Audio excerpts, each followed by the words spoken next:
आपण सगळं जाणताच की काम करणारा नेता म्हणजे अजितदादा पवार.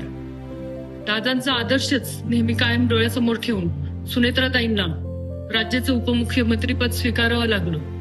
खरं पाहता गेलं तर अनेक जण म्हणतात की ताईंना एवढी घाई का झाली होती, पण दादा असे म्हणायचे की कामाला जर एक दिवस जरी व्यत्यय आणला तर पूर्ण काम एक वर्षभर आपण मागे जात आहोत.